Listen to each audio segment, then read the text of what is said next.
Hello mga ka-viewers, welcome back to my YouTube channel, Kois Repair and Tutorial. So mga ka-viewers, sa araw na ito ay hindi po tayo magre-repair mga ka-viewers.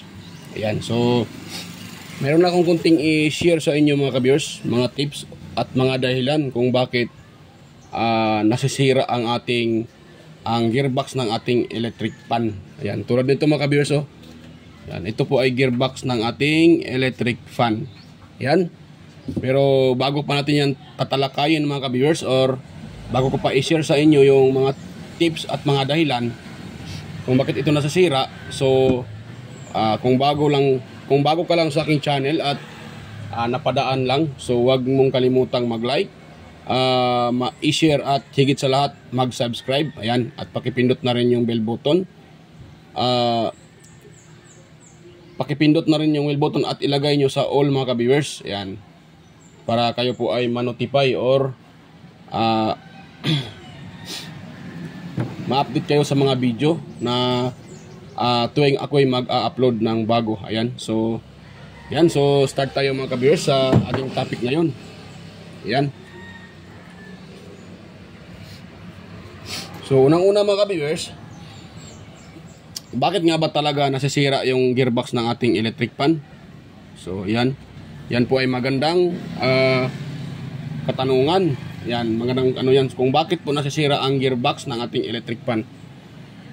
So unang-una mga ka-viewers, nasisira yung gearbox ng ating electric pan. Ang dahilan po ay sa ating paggamit. Ayan, unang-una mga ka-viewers, pag yung electric pan natin nagsiswing, yan na, nagsiswing siya. So for example mga ka-viewers, ito po ang for example ko sa inyo. Yan, ito po ang gawin kong for example lang ha. So yung electric pa natin ay nagsiswing. Pasensya na po, medyo hindi ko na medyo na dito siya. So yan mga ka-viewers, kung nagagayan yung ating electric pan, ayan na, nagsiswing siya. Ayan. So kung nagsiswing siya mga ka-viewers, gaganon siya, nagsiswing. Tapos bigyan natin siyang ginaganon, no? Yan, pinapababa. Yan, bigyan natin ginaganon sa baba. So yan po ang dahilan mga ka-viewers na nasisira yung ating gearbox. So pag once ginaganon natin yung ating electric pan, nagsuswing siya, tapos bigyan natin ginaganon sa pababa, di ba? Kung electric pan natin ay stand pan, tapos medyo mataas siya, ganyan kasi kadalasan na ginagawa. Aminin natin at sa hindi, minsan ganun yung ating ginagawa. Kasi ako dati, hindi pa ako technician, isan po yan sa gawain ko. Pag once ako ay nagpapahinga or andyan ako sa sala, tapos yung electric pan ay gusto kong ibaba. So ang ginagawa ko, ito, nagsuswing yung electric pan, bigla ko siyang ginaganon pababa. Ito, di ba, itong liig niya, yan natin pababa para bumaba yung electric pan, para matamaan yung paa natin or tayo talaga mismo. So isa yan sa dahilan mga ka-viewers na nasisira yung ating electric pan. Alam nyo ba kung bakit? Ganito yan mga ka-viewers. Once yung ating electric pan nagsiswing, yan, nagsiswing siya, tapos bigla nating hinahawakan yon, binababa yung kanyang yung kanyang katawan, bigla nating binababa. So ang masisira dyan, ang una-una, ito mga ka-viewers, oh, ito yung sa loob. Wait lang muna, kuha muna ako ng screwdriver at ipakita ko sa inyo. Yan, so i-open natin to para makita nyo po ang laman sa loob, kung saan dyan ang unang nasisira. Ito siya mga ka-viewers, oh. Yan, so ito ang nasisira talaga, itong gear nya. Pag ibinababa natin, bigla yung ng electric pan, yung kanyang pinaka niya, pinaka housing niya, pinaka guard niya. O yan, binababa natin bigla. So ito yung unang masisira. Yan, isa yan sa nasisira diyan. Itong pinaka gear niya. Kasi umiikot to eh. Yan, umiikot to. Ngayon, bigyan natin siyang binababa. So magkakaroon siya ng grip, ang tawag diyan. So ito, nagbabanggaan itong gear niya. Pag binababa natin, kasi gumaganon to eh, meron tong dito eh, yung tinatawag na crank lever. Ito po siya, crank lever. Ayan. So pag binababa natin, nakaganon to siya mga kabiyers, nakaganon siya, nakaganon. Yan, nakaganon siya eh. Yan, nakaganon to eh. Yan. Ngayon, pag bigla natin ibinababa yung ating electric fan, so yan dito, pag ginaganon natin, maaaring ito ay nag-stuck dito. Diyan, ito, nag-stuck dyan. Yan. So, hindi ito makakaikot. So, ang umiikot ngayon, yung ating shafting, yung dito. Diba yung shafting? Ito siya, oh. Wait lang muna, ha. Ano ba yung aking shafting dito?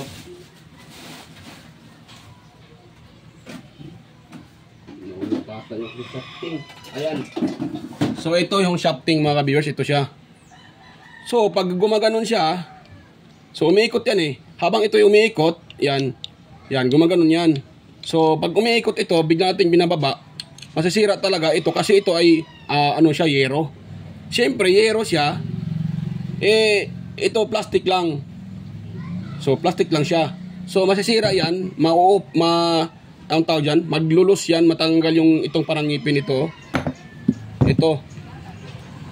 Pag ito ay natanggal or mabibiak yan, yung mga ngipin na yan, so yun ang dahilan. Yung electric fan na hindi na nagsiswing. Ayan. So yun, dyan yung na makikita na yung electric fan natin hindi nag-swing.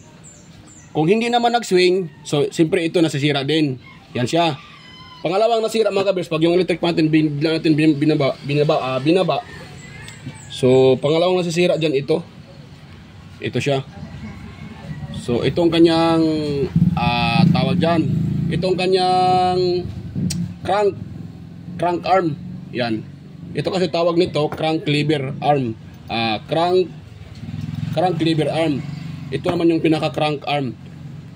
Yan. Pag ito nabiak dyan, kasi plastic lang to eh. Nabiak to dito dahil binaba natin bigla. So hindi na to umiikot dito. So ito na lang ang umiikot. Itong sa taas, so maiwan na yan na siya.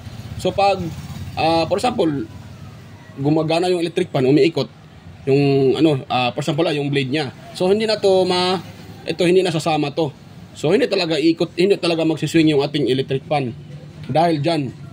Yan, dahil bigla nating binaba yung ng electric fan. Yan, yun ang dahilan.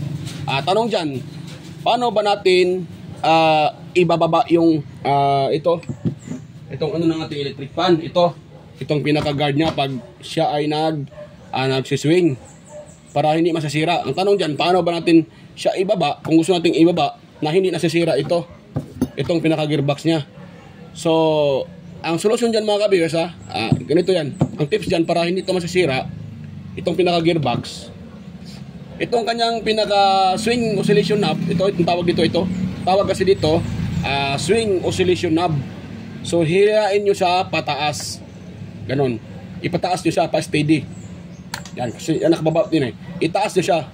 Pag nagtaas, itaas nyo yan, yung electric pa natin, siyempre hindi na to siya magsiswing. Naka-steady na. So, dyan nyo siya pwedeng ibaba pa ganon. Pa ganon electric natin. Gusto natin ibaba. Yan. So, bago natin ibaba, habang siya ay nagsiswing, left and right, so kailangan nyo munang hilain to pataas itong swing oscillation knob. Yan, ito, hilain nyo muna siya pataas. Yan. Bago nyo siya ibaba. Ganon. Ganon, di ba nakataas yan? Ibaba nyo siya. So, bago nyo siya ibaba. Para maiwasan natin na masira itong kanyang pinaka gearbox assembly or gearbox assembly. Yan, tawag ito eh. Itong kabuuan nito, ano ito eh?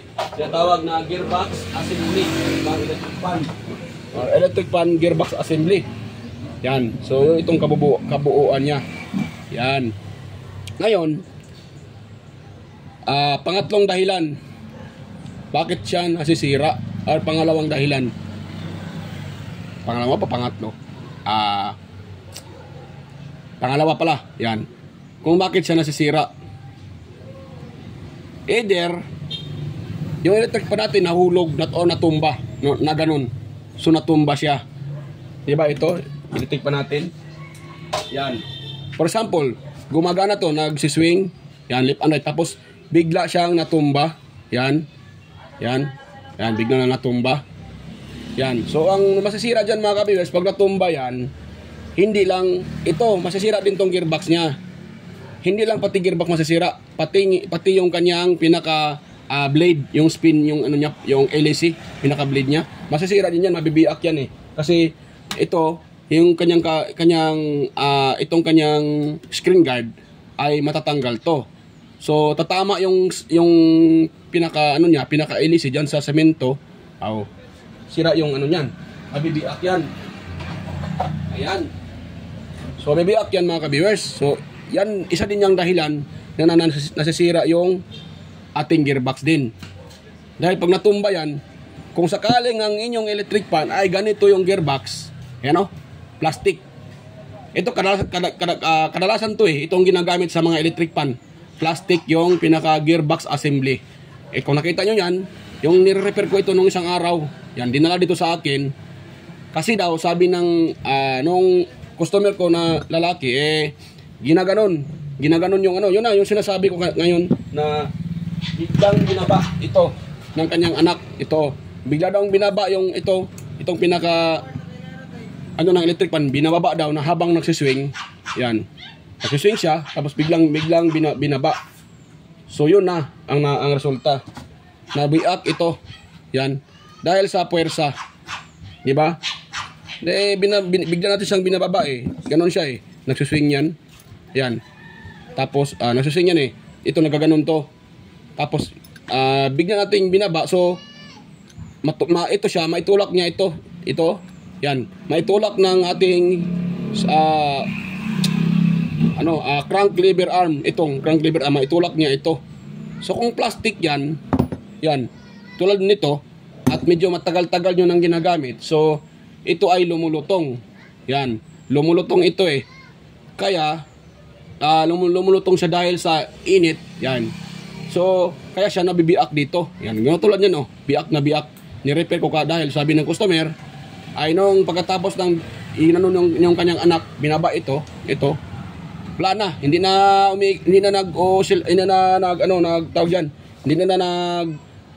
yung electric fan, pa left and right. So yan. Wala na siyang naka-steady na lang. Kasi ito ay biak na. Yan. So isa po yan sa dahilan na bakit yung electric fan natin ay hindi na nagsiswing. Dahil dito. Biak dito. Either hindi dito. Ito mga kabis, oh. Katulad nito. Yan, nung nakaraang repair ko. Yan, oh.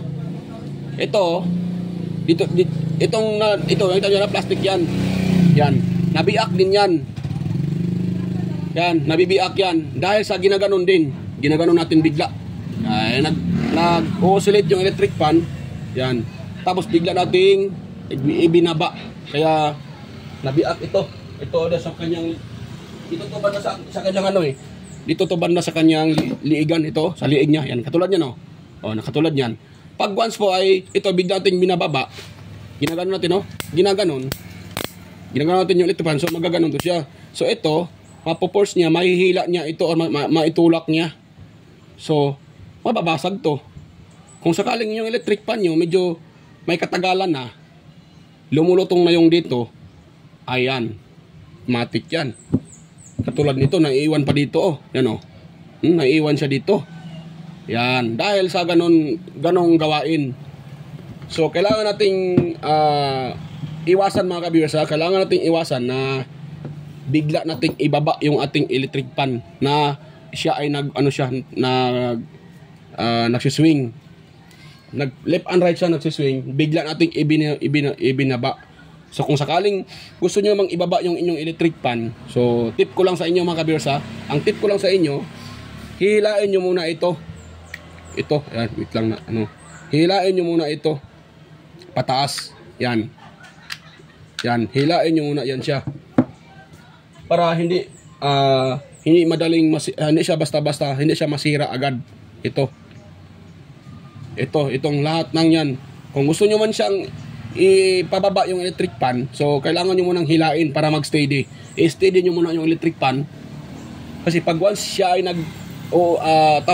nagsiswing, bigla nyo siyang binaba. Ginaganon nyo siya, binaba. So masisira talaga tong gearbox, pinaka gearbox niya.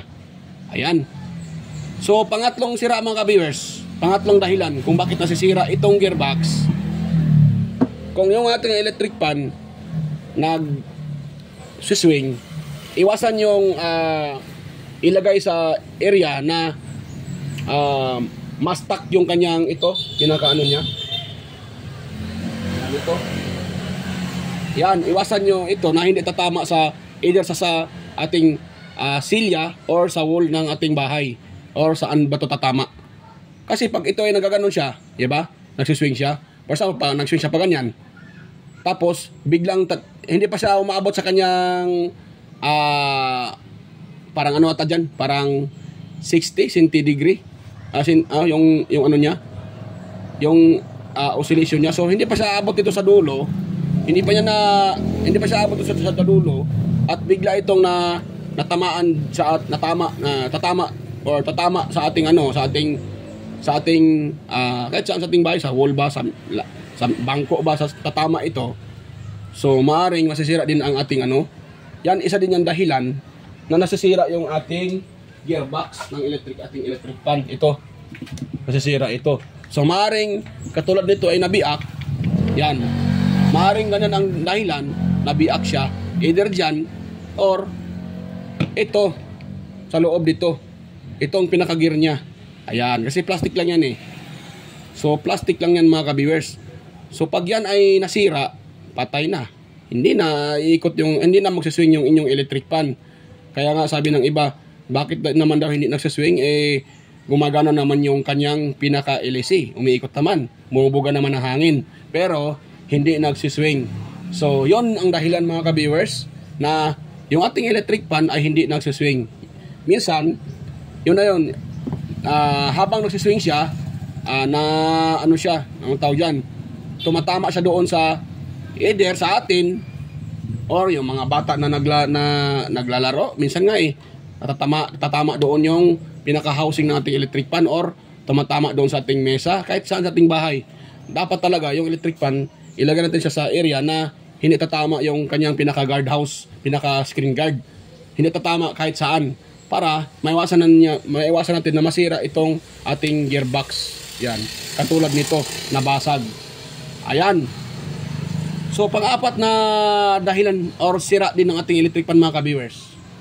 For example, pinapaswing nyo yung electric pan at nung pinapaswing nyo na, lumalagitik lang, tak, gumaganyan, hindi nagsiswing. So hindi siya, minsan din nagsiswing siya pero hindi matuloy. Hindi siya matuloy. Nagsiswing pero hindi matuloy. So isang dahilan dyan mga ka-viewers, itong pinakatakip. Itong pinakatakip ng ating electric pan. Pag once yung butas niya, itong butas sa gitna, yung inner niya, yung itong butas na to. Pag once ito ay lumalaki yan sa katagalan, yan po ay nasisira mga ka-viewers. Ayan, lumalaki yan. So nasisira siya. Yung itong ito dito. Yan. So ito hindi na to tatama dito ng maayos. Yan, maluwag na yan dyan. So gumaganon-ganon to mga ka-viewers. So gumaganon-ganon. Gumaganon-ganon siya. Yan, gumaganon-ganon. Kaya ito dyan or ito, maaring pag maluwag na, gumaganon siya, itong ating shafting ay hindi natatama dito. Yan, hindi natatama dyan kasi may distance na, kasi maluwang na Dapat kasi ito ay naka-align, nasa sentro. Dapat yan, itong pinakanab niya ay nasa sentro yan. Yan, sa sentro yan. Kasi pag wala yan sa sentro, hindi tatama dito sa ating pinaka-gear ng ating shafting. Kaya, minsan lumalagatok, gumaganon lang. Tumatama naman siya pero hindi siya buo. Hindi siya lahat tumatama, or baka ito naman, ito ay naupod na dito. So wala nang ngipin yan. Yan ang dahilan kung bakit lumalagitik din yung ating electric pan. Or gumaganon-ganon siya, lumalagitik. Pero kadalasan mga ka-viewers, pag lumalagitik, sa experience ko, ito talaga. Ito ang dahilan kaya lumalagitik. So dito itong butas na to, kaya siya lumalagitik, or baka itong pinakatakip niya ay nabiak na dahil sa katagalan, nabiak, or ganito mga ka-viewers, yung paghila natin, di ba, minsan pag nilinisan natin yung ating electric pan, tinatanggal natin yung pinakaano niya dito, yung hilahan, yung swing oscillation knob, yung hawakan dito. Pag tinataas natin, tapos bigla natin hinahatak yan. So, once ito ay natin hinahatak yon, baka ito ay nabiak na, so wala na yon. Kaya ang dahilan, lumalagitik siya. Yan, lumalagitik. Or minsan naman dito, yan, itong pinaka-ano niya, itong dito sa baba, ito siya. Pinaka crank oscillation, itong pinaka crank oscillation niya, baka naman maluwag na din to. Yan, maluwag na. Mayroon siyang distance pababa. Ganon yung distance niya, malaki na yung distance, malaki yung distance niya. So, isa din yan dahilan na lumalagitik yung ating electric pan. Minsan din mga kabers, dito din sa leeg, dito. Yan, lumalagitik din yan dyan. Pag masyadong masyadong mahigpit dyan, yan, pag mahigpit yan dyan, or lumalaki na to dito, lumalagitik din yung ating electric pan. Kaya tatak gumaganon siya. Or, na-disalign ito mga ka-viewers, yan. Yan, isa pang dahilan dyan, itong pinaka crank lever arm, pag ito ay na-disalign, di ba ganyan yung, yan siya, oh. Ganyan yung kanyang forma. Yan, pag once yan na-disalign, so yan, magkakaroon na ng problema yung ating electric pan, lumalagitik, tatak gumaganon, maingay. Kaya po, hindi siya makaikot or lumalagitik lang. Sira na ito, na-disalign ito. So yan ang mga dahilan ng mga viewers na nasasira yung gearbox ng ating electric pan at bakit siya nasasira. So yan yung tinuturo ko sa inyo, yung sinishare ko sa inyo. Yan yung isa dyan sa mga dahilan kung bakit yung ating electric pan, yung kanyang pinaka-gearbox, ito nasasira. Yan, kaya kung pwede lang mga ka-viewers, iwasan natin na ibaba bigla yung ating electric pan na nagsuswing siya, bigla natin ibaba para hindi ito masasira agad-agad itong pinaka-gearbox natin. Kung ganito naman yung gearbox niyo sa inyong electric pan, mas maigi na palitan nyo ng ganitong klaseng gearbox mga ka-viewers kasi ito ay matibay. So kung mahulog man yung inyong electric pan, yan, mahulog man or natumba, so hindi ito basta-basta na bibiak mga ka-viewers, hindi ito basta-basta nasasira. Yan. Katulad dito na plastic, so kailangan natin iwasan na matumba yung electric pan or yun na, yung nasabi ko na ibaba bigla. Yan. Kailangan natin iwasan yun mga ka-viewers para hindi masasira ito, ating pinaka-gearbox ng ating electric pan. So yan po ang dahilan mga ka-viewers na nasisira ito. So kadalasan sa nire-repair ko dito sa aking shop, so ito talaga, pag hindi nagsiswing, ito ang dahilan, gearbox. Bakit siya hindi nagsiswing? Or itong pinaka crank lever arm niya. Baka ito naman natanggal ito dyan, or dyan, oh. Diba ganun siya? Or natanggal yung pinaka-screw dito. Yan, oh, yung screw dyan sa ilalim. May screw yan dito eh. Yung malapad yung ulo niya dito. May screw yan dyan nakalagay. Nakascrew. Pag natanggal yon at ito ay natanggal dyan sa kanyang pwesto, you know, gumaganyan siya, gumaganon, natanggal na, wala na, hindi na magsiswing yung inyong electric pan. Or minsan naman ito, nabiak yan, kahit pa nagsuswing itong kanyang pinaka-gearbox, ito ay natanggal na eh. Di ba natanggal na yan siya eh. Yan yun siya, ganun. So, pag natanggal to, magaganon-ganon na lang to siya, oh. Yan, gumaganon-ganon na lang, gumaganon-ganon. Dapat kasi ito, naka-steady. Nakatap ito dito. Katulad dito, yan, nakatap dyan. So, pag nakatap dyan, naka-steady yan, so, ang gumagalaw, ito lang. Ito ang kanyang crank arm. Itong pinaka-crank arm niya. Ito lang gumagalaw para iikot at magsuswing yung ating electric pan. So, yan mga ka-viewers. Yan po mga ka-viewers. Yan po ang mga dahilan na bakit nasisira yung ating gearbox ng ating electric pan. Kung sakali yung electric pan nyo ay hindi na nagsuswing, wala na kayong ibang puntahan mga ka-viewers. Wala na kayong ibang tingnan, kundi ito lang pinaka-gearbox niya. I-open nyo lang yung takip, yung plastic, pinaka-takip niya. I-open nyo lang yon at makikita nyo na ito. Ayan. So, pag once na-open nyo yun, makikita nyo ito kung buo pa ba, hindi ba nabiak dito. Itong kanyang crank lever arm, hindi man nabiak ito banda sa kanyang leegan. pag nakita nyo na biak dyan, so hanapan nyo ng ideya ito. So sa next video mga kabiyers, ituturo ko din sa inyo kung paano ito hanapan ng solusyon pag dito naman nabiak na hindi nyo na kailangan magpalit ng liig. Ayan. So pwede pa yan ma-DIY. Kahit hindi na kayo magbili ng magpalit ng liig, pinakaliig. Dito lang tayo maghanap ng solusyon. So sa next video naman yun mga kabiyers.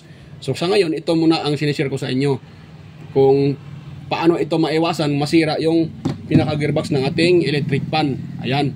So kung paano yan maiwasan natin. Ayan.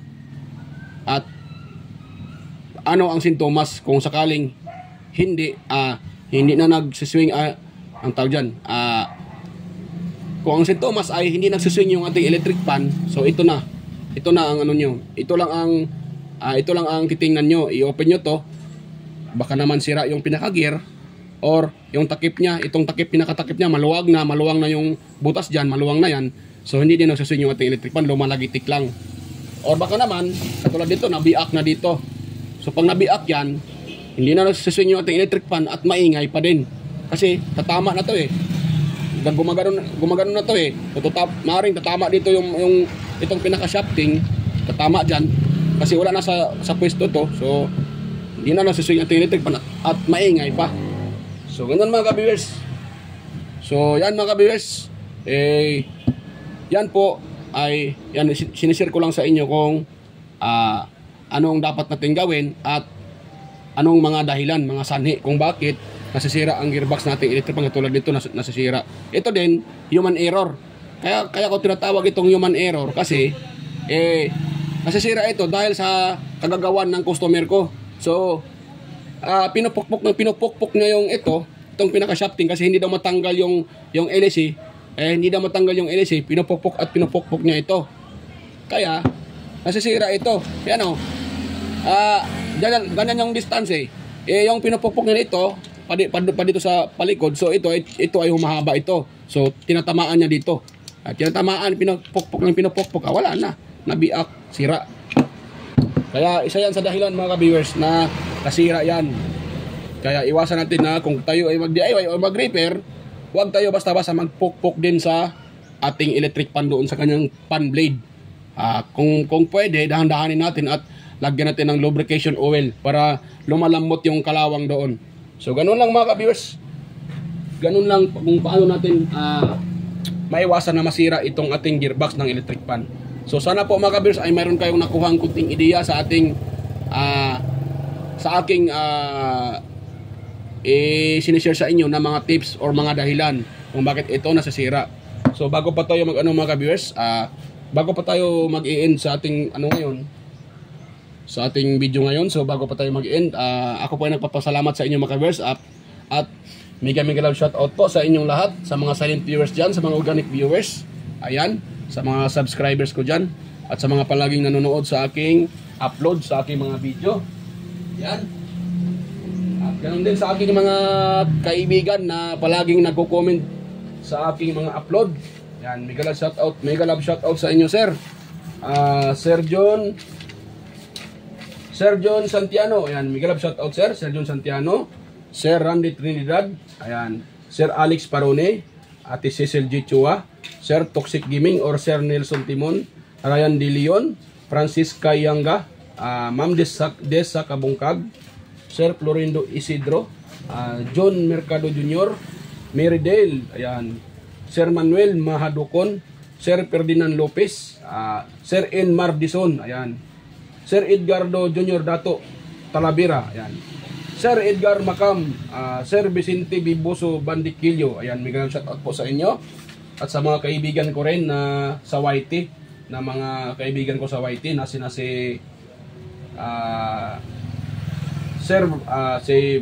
Idol Boy Butaloy Vlog, Sir Master Andy Tech, Master Andy Rabino TV Tech, Inting Butingting, Andy Rabino to Maya Vlogs, Teletech West Jojo Tech, Sir Ricardo Bernardo, Fix in Review, Yoda Tech TV, John P. Technician, Rodolph Oy Studio or Tech TV Official, Yoyong's Repair and Tutorial, Tactics PH Official, Tons by Vlog, Jimenez Iban Vlog, Pilam Country Living, GeoGist TV, White Prairie, Horseshoe TV, Bullet Train Channel, GAG Channel, Soktik TV, Kerry Mendoza Vlogger, Chris Perez Vlog, Rowell San Andres, Edstech TV, International Trackers, Cebuanang Amaw, Jos Electrical Vlogs, Rod Choi Fishing Adventure, ayan.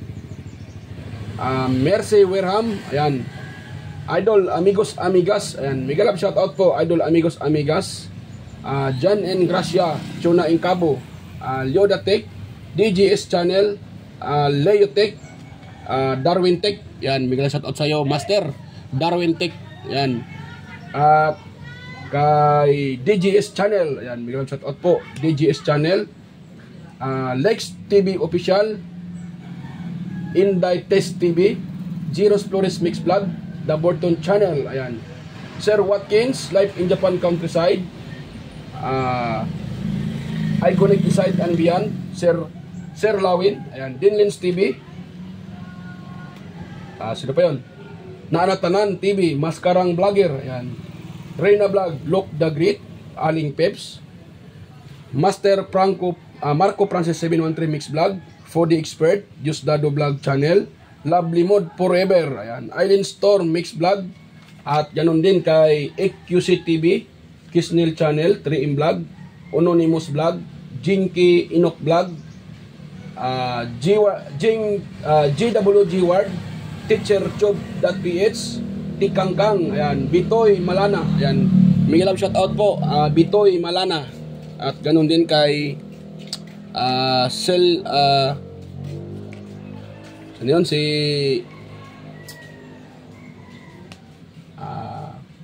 nakalimutan ko ng isa, ayan, so pasensya na po, nakalimutan ko yung iba, hindi ko pala na saan ko na ilagay yung aking listahan, yung mga bagong pumasok sa aking channel. Hindi ko na alam kung saan ko yung nailagay. So ayan, pasensya po. So sa mga gustong magpa-shout out dyan, so next video ay magko-comment, comment lang kayo dyan sa comment section para may shout out ko po kayo sa next video ko, sa mga gustong magpa-shout out, at sa mga gustong may tanong din, so pwede din kayo mag-comment dyan sa ating comment section para masagot ko po yung inyong mga tanong. Yan, hanggat sa aking makakaya. So ayan, mag-comment lang po kayo dyan sa comment section para masagot ko po. Ayan, so again, salamat po sa inyong lahat, yan, at sa suporta din. So kung meron kayong nakuhang kunting ideya sa aking kunting na-share sa inyo, so huwag niyong kalimutang mag-like, mag-share at mag-subscribe. So ayan, so kita-kita tayo ulit mga ka-viewers sa aking next na mga video. Ayan, so salamat po sa mga nanonood or sa mga hindi pa nakapanonood. So ayan, thank you po sa inyong lahat at bye-bye po. Ayan.